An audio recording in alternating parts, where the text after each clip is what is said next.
We begin then not by doing something, not by trying to achieve a state, not by attempting to still the mind or quiet the body, but by acknowledging a simple and profound fact.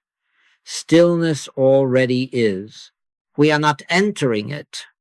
We are becoming aware of it. We are not bringing silence into our experience. We are ceasing for a moment to overlook the silence that has always been present. Be still, the scripture says, and know that I am God. It does not say, be still in order that God may come. It does not say, be still so that something may happen. It simply says, be still and know. The knowing follows the stillness, not the effort. So let us drop, just here and now, the belief that something must be accomplished. Let us set aside the notion that we are here to improve ourselves, to fix our lives, to correct our thinking, or even to become more spiritual. None of that is required. The Christ did not say, blessed are they who strive, but blessed are the poor in spirit, those who are empty, those who have ceased from their own mental riches, those who have laid down the burden of self-direction. And it is to that poverty of spirit that the kingdom is revealed. We are not here to seek God as though God were absent. We are not here to reach upward or outward, as if the presence were somewhere else. The kingdom of God is within you. That is not poetry. It is fact. It is not a promise. It is a statement of reality. And because it is already within, there is nothing we can add to it. There is only something we can stop doing. We can stop resisting it with noise, with effort, with thought, with will. Many come to this moment believing that silence is something to be created, but silence is not created. Silence is discovered. It is what remains when we stop filling consciousness with our opinions, our fears, our hopes, our memories, and our plans. And so, without condemnation and without judgment, we simply let those things rest, not because they are bad, but because they are unnecessary right now. Take no thought, the Master said, not as a moral command, but as a revelation of freedom. Take no thought and see what remains. What remains is not emptiness. What remains is presence. What remains is that which has been sustaining you long before you ever thought about God. In Him we live and move and have our being. That is not something that begins when we meditate. It is something that has always been so. And the moment we stop trying to manage life through the human mind, that presence begins to make itself felt, not dramatically, not emotionally, but quietly, gently, with an assurance that passes understanding. We do not rush into this. We do not force our way in. We do not attempt to still the mind by violence. The mind does not need to be silenced. It needs to be rested.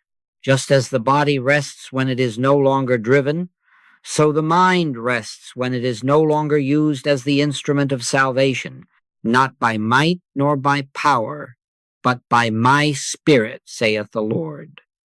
And so we let the Spirit do what the Spirit has always been doing, while we step aside from the role we were never meant to play. There is nothing sacred about strain. There is nothing holy about effort. Grace does not come through intensity. It comes through surrender. The presence of God does not respond to concentration. It responds to availability. And availability is simply this: a willingness to let go. A willingness to say, if only inwardly, Father, I rest. A willingness to echo the ancient prayer, I will keep silence before thee, and my soul shall be thy dwelling place. As we stand at this threshold, we are not crossing into something new. We are standing still long enough to recognize what has always been here. The door does not open because we push it. It opens because we stop leaning against it. And when we stop leaning, when we stop pressing our human sense of self into the mystery, we discover that the door was never closed at all. So we begin gently, quietly, without expectation, not seeking an experience, not demanding a result, not even asking a question. We simply consent to be still, and in that consent, something deeper than thought begins to take over. Something wiser than the human mind assumes its rightful place. And we find, perhaps to our surprise, that we are not alone in the silence. We never were. Now, having come to this place of quiet consent, we do not rush forward to do something with it. We do not seize upon stillness as a technique or attempt to hold it with the human will. Instead, we allow ourselves to be drawn a little deeper, not by effort, but by attention. And even that word, attention, must be understood rightly. This is not the attention that strains or focuses or concentrates. This is the attention that listens. Most of us have been trained all our lives to listen outwardly to sounds, to voices, to opinions, to news, to the constant clamor of the world. Even when we turn to prayer, we often carry that same habit with us, listening for words, for answers, for guidance that the human ear or the human mind can grasp. But the voice of God is not heard with the outer ear, and it is not grasped by the reasoning faculty. The natural man receiveth not the things of the Spirit of God, for they are spiritually discerned. And spiritual discernment begins where human listening ends. There is an inner ear, of which the mystics have spoken in every age. Elijah discovered it when he stood upon the mount and found that God was not in the wind, nor in the earthquake, nor in the fire, but in the still small voice. That voice was not small because it was weak. It was small because it did not compete. It did not shout over human thought. It waited until human thought became quiet enough to notice. So here we turn not outward, not upward, but inward. And we do not turn with expectation. Expectation is a form of effort. Expectation is the mind leaning forward, trying to grasp something before it is given. Instead, we cultivate an attitude of listening without demand, listening without anticipation, listening as one who knows that if something is to be revealed, it will be revealed in its own way and in its own time. This listening is not an act of the intellect. You are not trying to hear words. You are not trying to receive messages. You are not even trying to feel something. You are simply being present, inwardly available, as though you were standing at the door of consciousness, aware but not knocking. Speak, Lord, for thy servant heareth, is not a request for speech. It is a declaration of receptivity.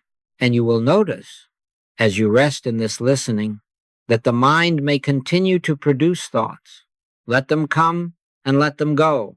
They have nothing to do with this listening. Thoughts are not enemies. They are irrelevant. They belong to another level of awareness. The inner ear does not argue with them, does not silence them, does not correct them. It simply does not follow them. And because it does not follow them, they gradually lose their authority. Listening, in this sense, is a form of surrender.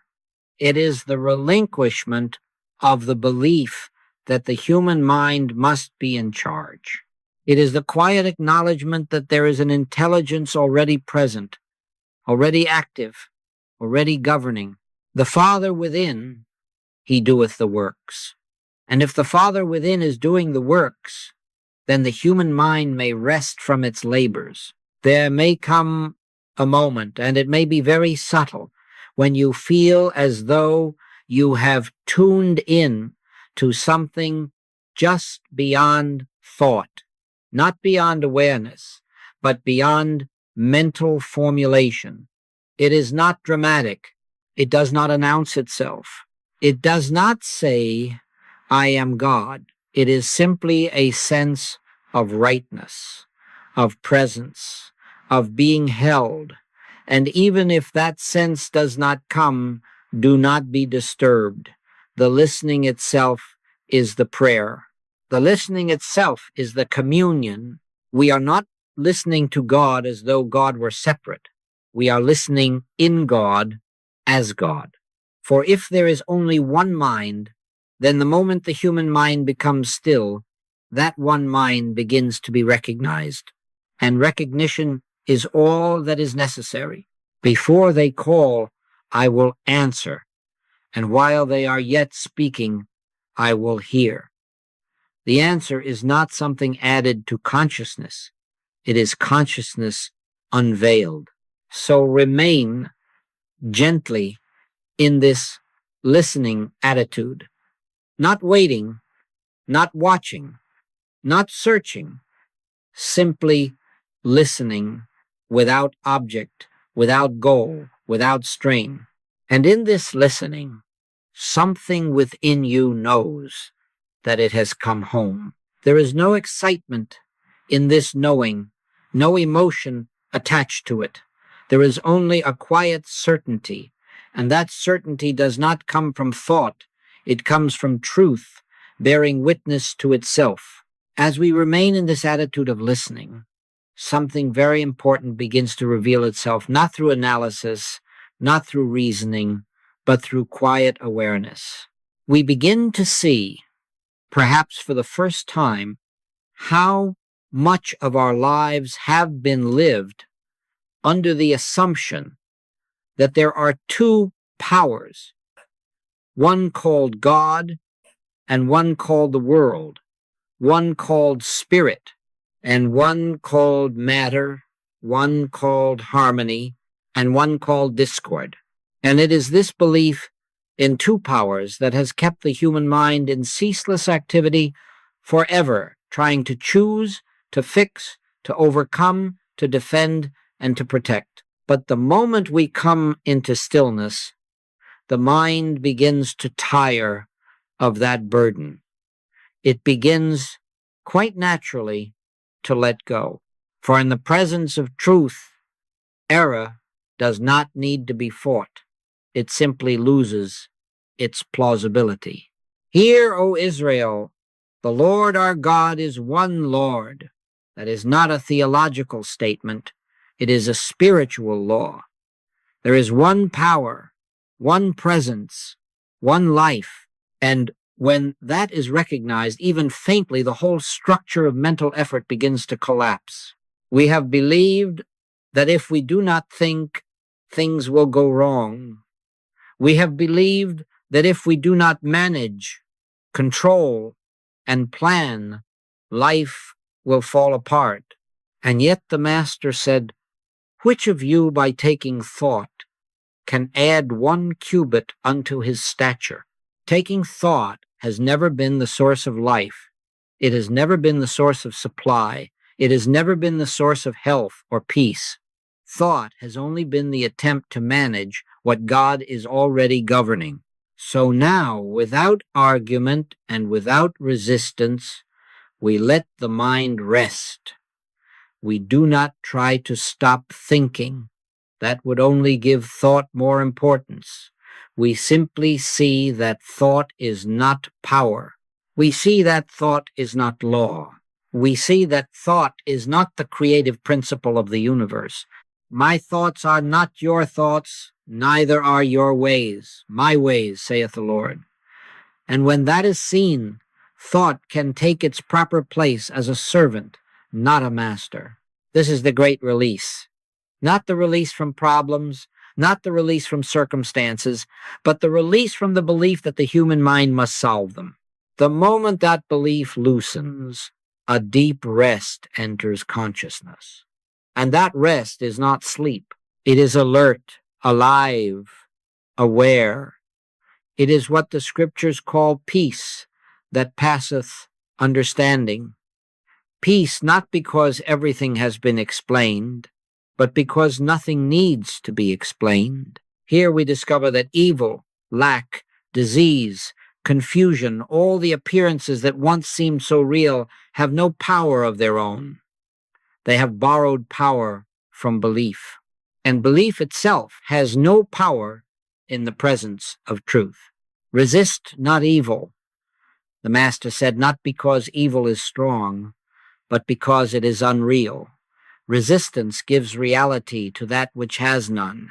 Non-resistance, born of understanding, allows the light to dissolve the darkness without effort. So we stop fighting. We stop battling thoughts. We stop correcting mental pictures. We stop affirming truth against error. We rest in the realization that there is only one presence, and that presence is all. I am the Lord, and there is none else. When that is glimpsed, even for a moment, the mind naturally becomes quiet, not because it is forced into silence, but because it has nothing left to do. This is the Sabbath of consciousness. This is the rest that was promised. Come unto me, all ye that labor and are heavy laden, and I will give you rest. Not rest to the body only, but rest to the mind, rest to the soul, rest from the ancient burden of believing that you must live life by personal power. And in that rest, something within you takes over, something that has always been there, waiting patiently for the human sense to step aside. Remain here, then, without effort. Let thoughts pass like shadows across the surface of awareness. They do not need attention. They do not need correction. Beneath them is a stillness that is not disturbed. Beneath them is a presence that is not moved.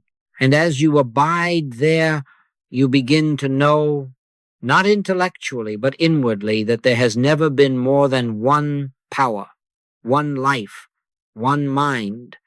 And that mind is the mind which is also in Christ Jesus. Now, as the mind rests from its labors and the belief in two powers loosens its hold, there comes, without announcement, without drama, a subtle shift.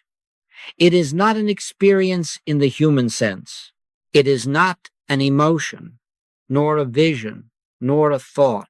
It is a recognition that what you have been calling God is not an idea to be believed, nor a doctrine to be accepted, but a presence to be felt. And this presence does not come to you. It reveals itself as that which has always been with you. Up to this point, many have spoken of God as though God were something to be attained, reached, or contacted. But the truth is simpler and far more intimate. Lo, I am with you always, even unto the end of the world. God is not with you in the future. God is not with you conditionally. God is with you now. And more than that, God is within you as the very substance of your awareness. The mistake has never been that God was absent. The mistake has been that attention was elsewhere. When thought subsides, even a little, this presence begins to make itself known, not through the senses, not through the intellect, but through a quiet sense of being upheld. There is a feeling not emotional, but real, of support, of stability, of something deeper than the personal self carrying the weight of existence.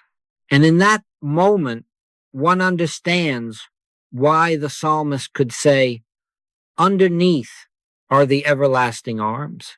Those arms are not outside of you. They are the very foundation of your consciousness.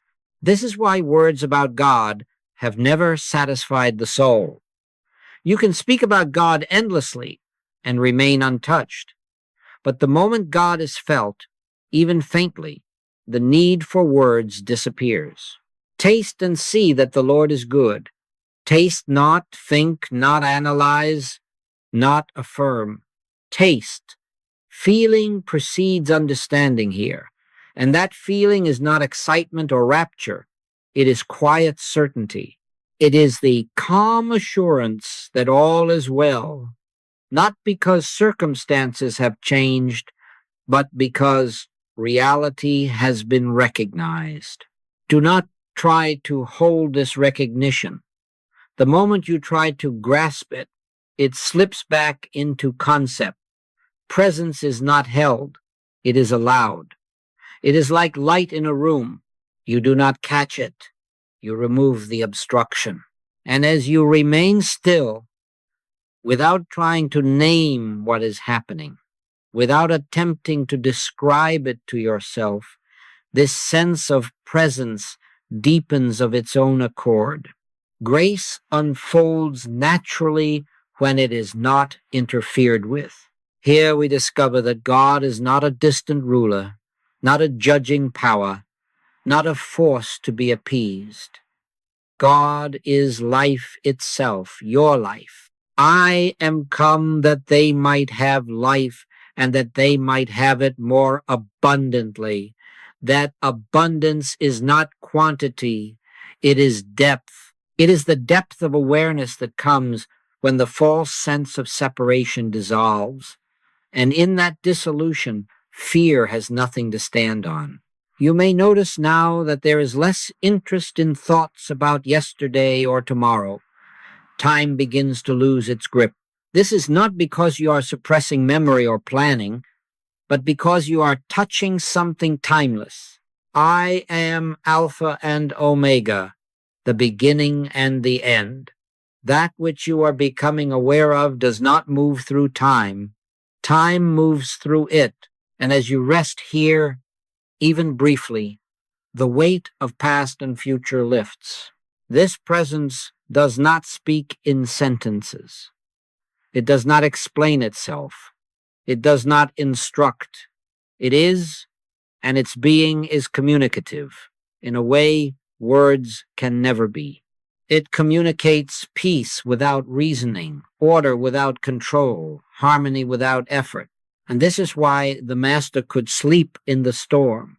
He was not trusting a thought about God. He was resting in the presence of God. Remain, then, without labeling this. Do not call it God, or Christ, or Spirit, or Presence, unless a name rises naturally and quietly within. Names are not important here. What is important is the recognition, the awareness, the felt reality. For once God is known in this way, even dimly, you will never again be satisfied with a second-hand religion.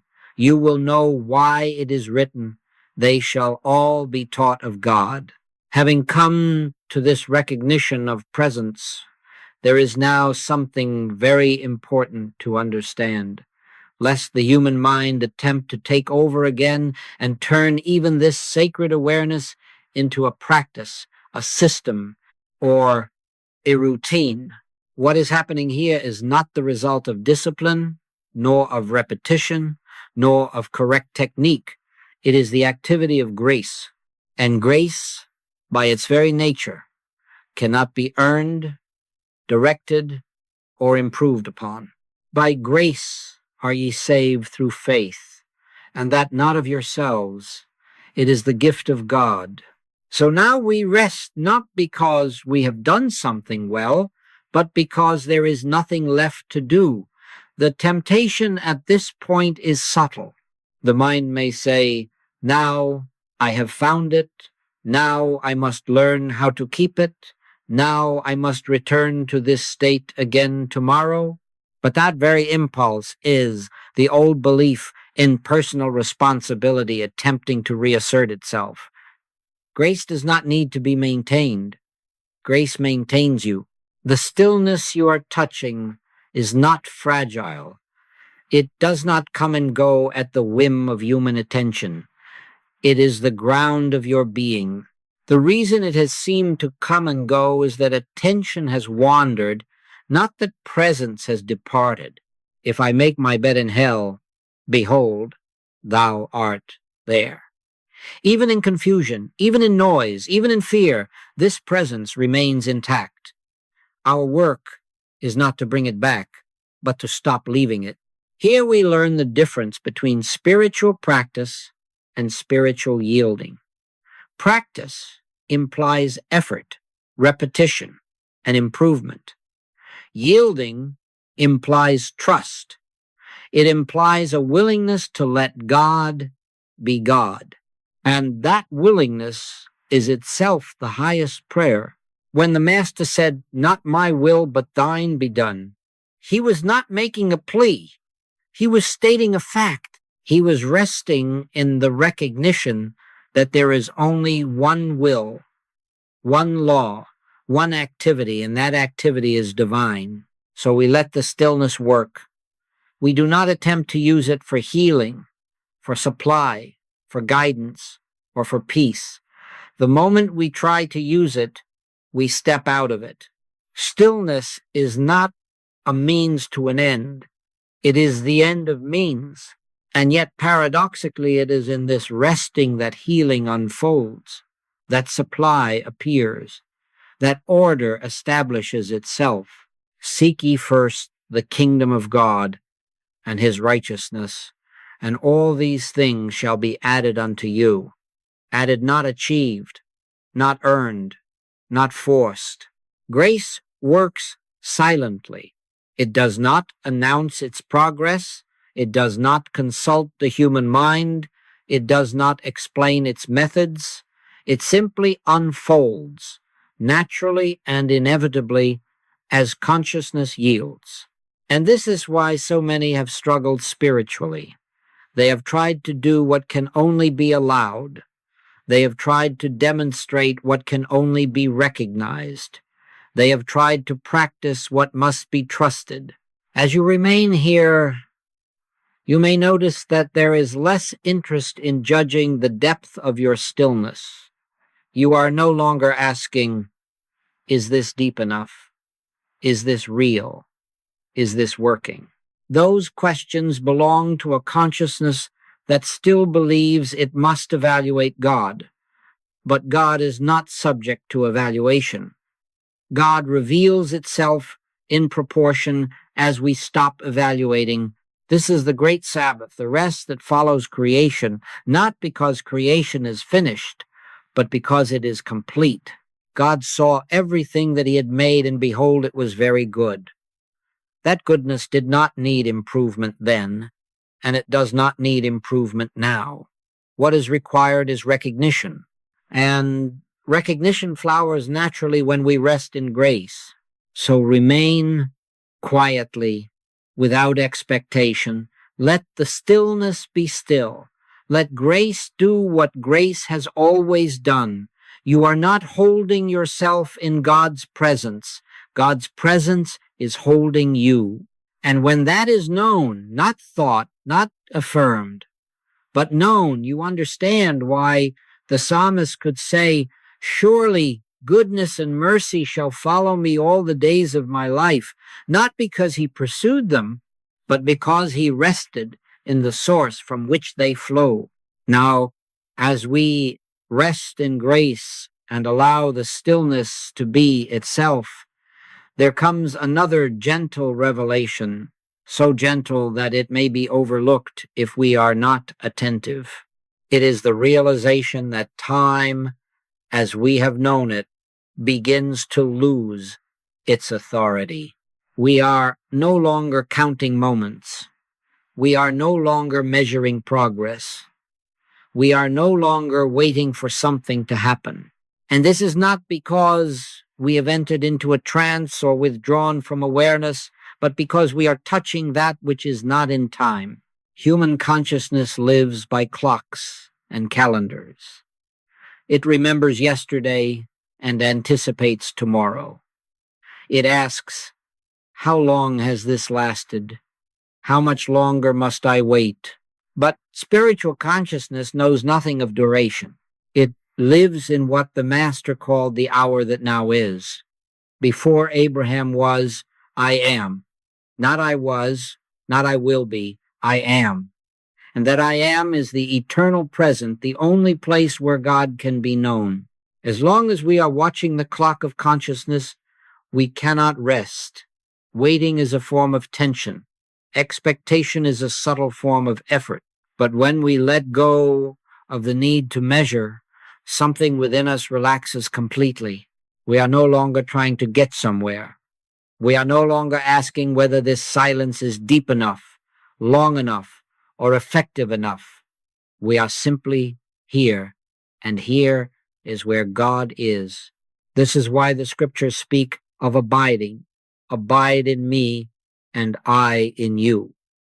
Abiding is not an act. It is a state of being. You do not abide by trying. You abide by remaining where you already are. And you remain not by holding on, but by not leaving. When attention ceases to wander into past regrets or future hopes, it naturally settles into the now. And in the now, the presence is unmistakable. You may notice that in this timeless awareness, there is no impatience, there is no sense of lack, there is no question that needs answering. Time was the medium through which fear operated, fear of what has been, fear of what may be. But when time loosens its grip, fear has nowhere to stand. Perfect love casteth out fear. That love is not emotional affection. It is the completeness of the present moment when nothing is missing. Here, even the desire for spiritual attainment fades. You are no longer trying to become something better, wiser, or holier. You are resting in being, and being needs no improvement. Be still and know. Knowing does not come through movement. It comes through stillness.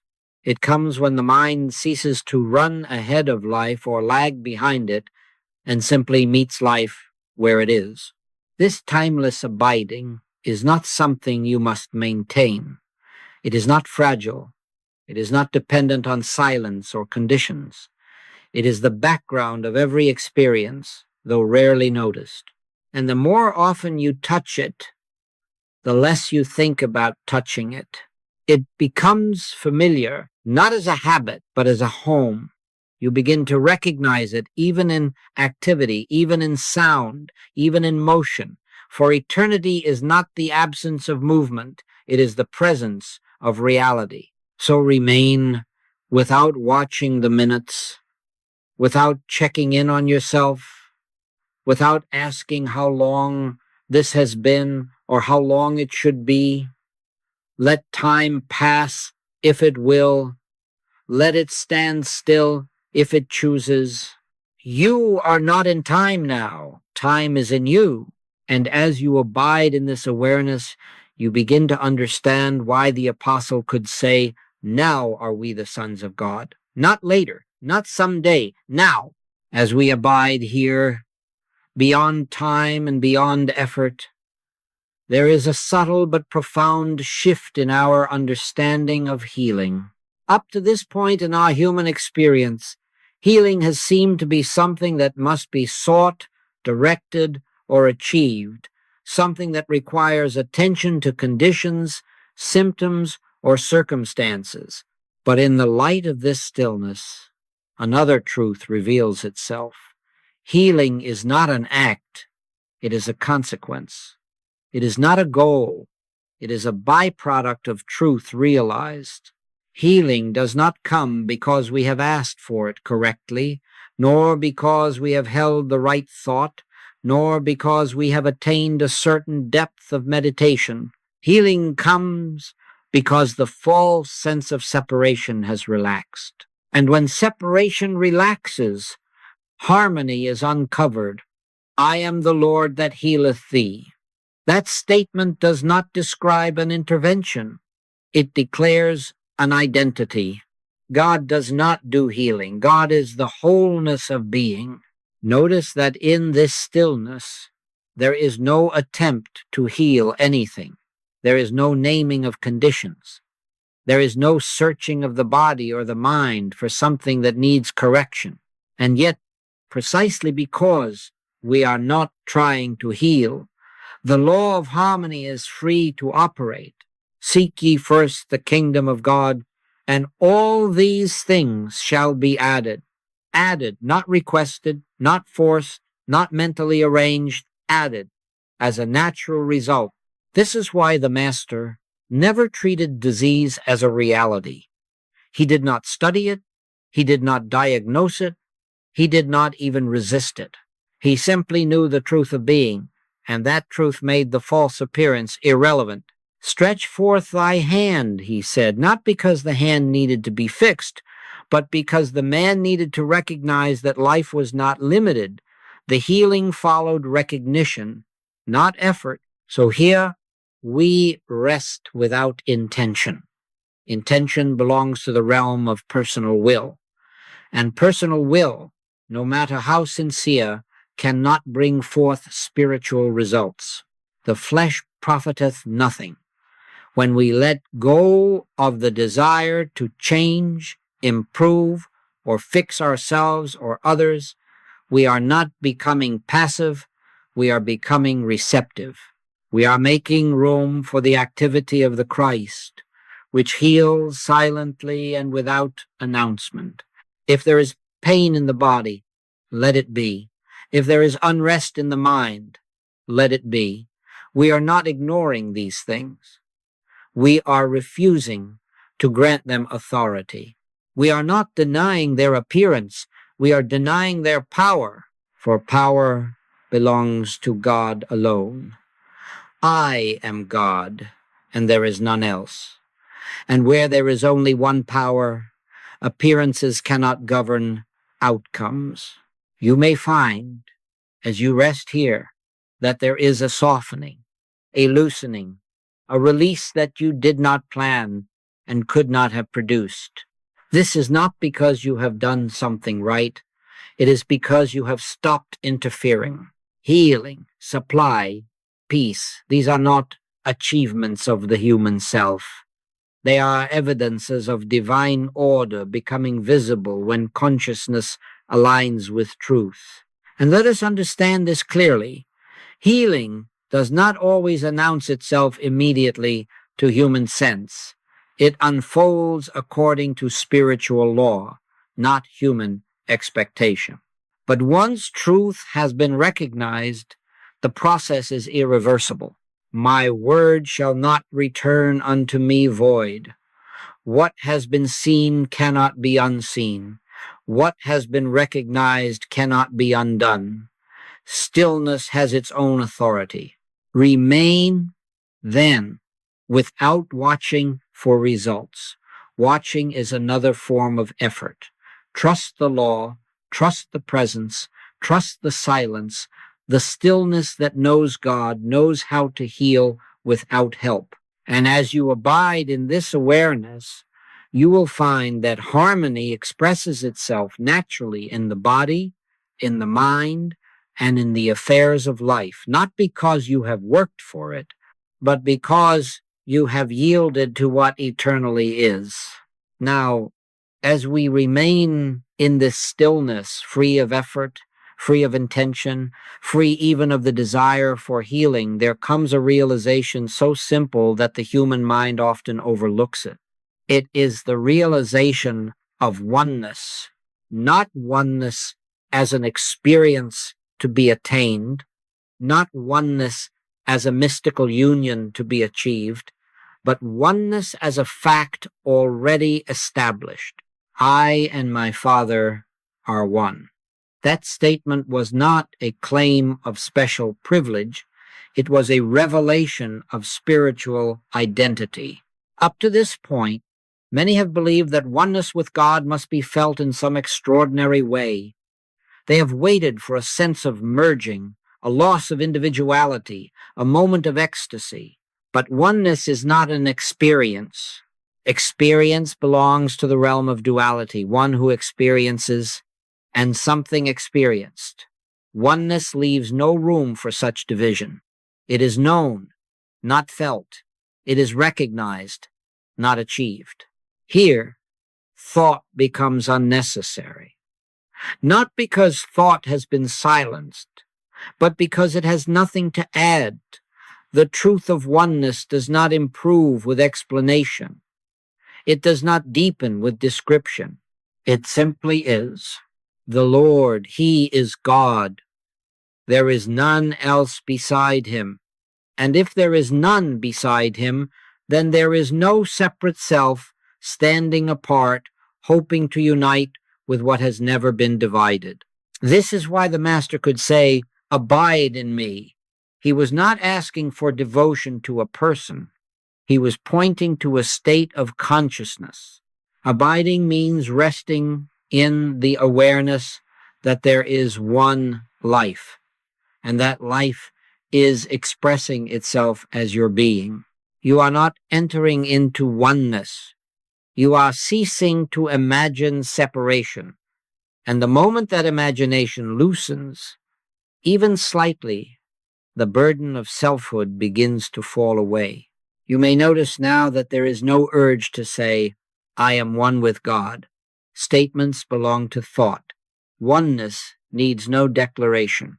It reveals itself as quiet assurance, as a sense of rightness so complete that it requires no reinforcement. The Spirit itself beareth witness with our spirit. Witness, not argument, not proof. Witness is silent recognition. In this recognition, there is no pride and no humility. Both belong to the personal sense of self. There is simply being, and being is enough. You are not more spiritual here. You are more real. You are not rising above humanity. You are seeing through the false concept of humanity as separate from God. Beloved, now are we the sons of God, not by attainment, but by recognition. This conscious oneness does not remove you from the world. It frees you within it. You do not disappear. You are not absorbed. You are clarified. You function, speak, act, but without the burden of believing that you are the source of life. It is not I, but Christ that liveth in me. That statement does not deny individuality. It establishes true individuality as the expression of God. Remain here, then, without trying to hold this awareness. Holding belongs to fear. Oneness does not need protection. It is the nature of reality. Whether you are aware of it or not, it remains intact. Awareness does not create it. Awareness simply stops obscuring it. And as you rest in this simplicity, you may find that even the desire for spiritual language falls away. Silence becomes sufficient. Now, without any abrupt change, and without breaking the sacred continuity of this stillness, there is a gentle return of awareness to what the world calls form, not because the silence has ended, but because silence has proven itself sufficient to include all things. We are not coming out of stillness. We are discovering that stillness was never separate from life, never opposed to activity, never confined to inward moments alone. You may notice awareness of the body again, not as a burden, not as a problem to be managed, but simply as a function of life. The breath is noticed, the posture is known, the sense of place returns, and yet something is different. The old sense of strain does not return with it. There is no urgency. There is no feeling that you must now take control again. The Lord shall go before thee, and the God of Israel shall be thy reward. You are not being sent back into life alone. You are discovering that you were never apart from the presence that lives it. This is the great misunderstanding about silence, that it is an escape from the world. Silence is not escape. It is foundation. It is the ground upon which all right activity rests. The Master did not remain in the mountain forever. He came down and walked among the people, but he did not leave the Father there. I am not alone, because the Father is with me. And that same awareness is now dawning here, not as a thought to remember, but as a state of being that accompanies you. Thought may resume its natural function. Words may form. Plans may appear, but they no longer carry the weight they once did. They are tools, not masters. They are expressions, not sources.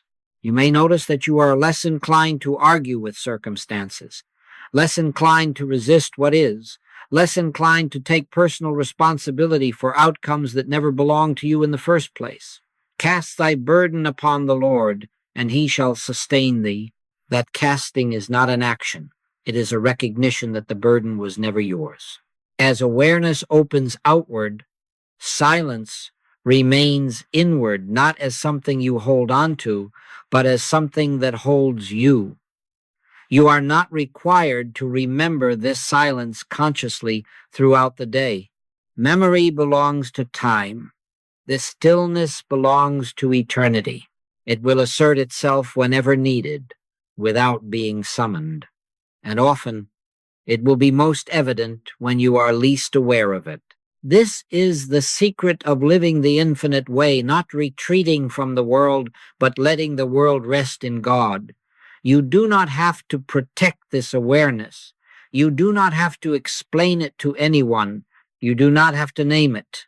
The place whereon thou standest is holy ground, not because you have made it holy, but because God is there, and God is everywhere. So as you feel the gentle return of attention to the outer world, do not hurry, do not grasp, do not conclude.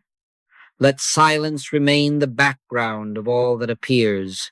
Let presence remain the substance of all that unfolds. And you will find, perhaps without noticing when it happened, that life is being lived more simply, more harmoniously, more effortlessly than before, not because you are doing something new, but because you have stopped interfering with what eternally is. And so we do not end this moment, because what has been touched here does not begin or end. We do not gather it up, package it, or carry it away as though it were something separate from ourselves. There is nothing to take with you, because nothing has been given. What has occurred is simply a recognition, quiet, gentle, unmistakable, that the presence which has been felt is the presence that has always been. There is no need now to say, I have experienced God, or I have entered stillness, or I have reached awareness. Those statements belong to the personal sense of self, and that sense has quietly stepped aside. What remains does not need a name. It does not announce itself. It does not ask to be remembered. It simply is, I am that I am. And that I am requires no witness other than itself. If you are tempted to look back over this time and evaluate it, whether it was deep enough, quiet enough, successful enough, let that temptation pass. Evaluation belongs to the realm of time and mind. Grace does not submit to review. What has been revealed reveals itself again whenever needed, not because you call upon it, but because it is the nature of reality to be present. You are not asked to protect this awareness. You are not asked to preserve it. You are not even asked to return to it. Returning implies departure, and there has been no departure. The stillness you have known here will express itself in ways you do not plan, in patience where there was impatience, in ease where there was effort, in clarity where there was confusion. The fruit of the Spirit is love, joy, peace. Fruit grows naturally. It is not manufactured. Let the world see only the fruits. Keep the pearl hidden, not hidden through secrecy, but hidden through silence. When thou prayest, enter into thy closet, and when thou hast shut thy door, pray to thy Father which is in secret. The secret place is not a location, it is a consciousness, and it remains available, untouched, undisturbed, regardless of outer conditions. If tomorrow the noise returns, do not be disturbed. Noise does not undo silence. If thought becomes active again, do not resist it. Resistance grants importance. Simply remember, if remembering is needed, that underneath all movement is stillness, underneath all sound is silence, underneath all appearance is God, underneath are the everlasting arms. We do not conclude with instruction. We do not conclude with encouragement. We do not conclude with a blessing spoken outwardly. The blessing has already been given. It was given before you asked, before you listened, before you became still, and it remains quietly unfolding as your very life. So we leave this as it is, open, unfinished, alive. Let the silence continue where words have stopped